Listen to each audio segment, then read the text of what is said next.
So yesterday we got a surprise reveal for a brand new Monster Hunter-esque style game called Wild Hearts. Now this is technically a spiritual successor to another game franchise called Toukiden, which I didn't know anything about prior to yesterday, but apparently it is another Monster Hunter-esque style game. Now this game itself will be published by EA Originals and Koei Tecmo, but here's the kicker. It's going to be developed by Omega Force, who you might know as the devs behind the Musou Dynasty Warriors games, which I grew up playing a ton of. So I'm really curious to see how that's going to influence the combat in this game or any of the other systems. So to get a little bit more information, IGN actually did get to speak with the devs, so we're going to be pulling from that article to talk a little bit more about the game itself. Starting with the first thing, Wild Hearts instead of Toukiden. One of the things they said is that they wanted to have something that was more of a global type appeal. So something like Wild Hearts does kind of catch on a little bit easier than something like Toukiden, but also some of the actual gameplay elements and traversal and things like that are going to be different from Toukiden itself, so it didn't really make sense to keep that name, so hence Wild Hearts. And this will be a Japanese style hunting game, which sets it apart already from something like Monster Hunter, which again is Japanese developed, but that's more of a kind of knights and medieval kind of, it's got its own vibe going on. You know, you've got cats that can cook you food and help build armor and help you fight monsters in Monster Hunter, but this one seems like it's going to be more based off of Japanese culture and mythology. You can really see that in the armor sets that the characters are wearing, some of the weapons that they are using, and even just the overall environments. Now the devs do say that the core of this game comes from two Japanese terms, that's kimono and karakuri. The first one being a fusion of nature and animals, which we get a really great look at in this trailer. There are some monsters that look like they have trees and bushes growing on their backs, and I believe at the very end of the trailer there's a monster that just flat out looks like a mountain, which is pretty intimidating. And as far as karakuri goes, that's going to be their crafting system with this game, which I think is probably going to be another element that does help it kind of, stand apart from something like Monster Hunter. So you're going to be able to craft things in and out of battle with this karakuri system. In the trailer, we see things like a giant hammer, we see catapults, we see ballistas being used to pin down monsters as you glide towards them with this little helicopter glider that you can create as well. You can also use this crafting system to help set things up around hunting areas. So maybe if you want to kind of pre-plan a battle, or maybe you've got an area that you're staying in, you can set up all these different traps that can come into play when you actually do fight a monster. Now, as for the combat goes, they do say that you're going to be able to be very mobile. So there's a lot of dashing and jumping and grappling and sliding. Based on how the combat looks in the game, it looks like it's going to feel more arcadey, which I personally prefer.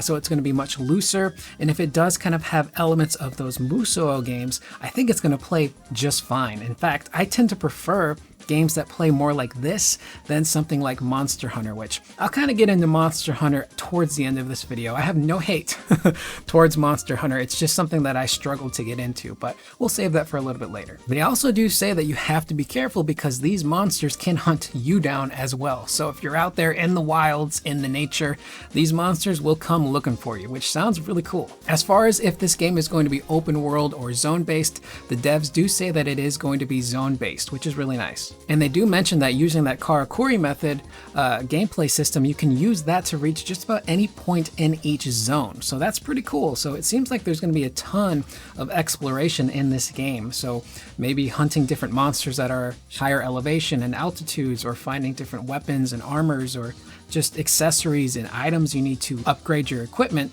It sounds like you're going to be able to craft what you need when you need it to get there. Now, as for co-op, it is going to be 3 players only. That's the max, which I only have one other friend that actually plays games with me, so that's nothing new. That's not a big deal.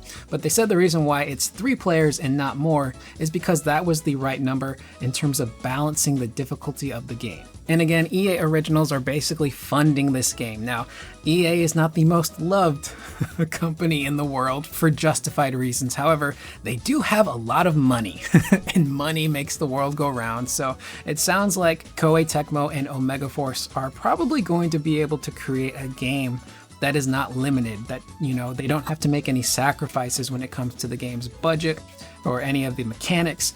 They're going to have a lot of money being funneled into this project. And this project they've actually been working on for 4 years, believe it or not. They wanted to wait to announce it so that way by the time they announced it, the release date would be much closer and there would be less of a wait time. And as for that release date, it's coming up pretty soon. February 17th of 2023 is when the game is going to be released. So again, they've been working on this game for 4 years now at this point, and they just announced it yesterday, and it's pretty much right around the corner. When it comes to Monster Hunter, I was always intrigued by the franchise. However, I tried to get into it with Monster Hunter World, and it just wasn't really clicking for me. I struggled with the gameplay. I didn't really feel like I liked how the characters controlled.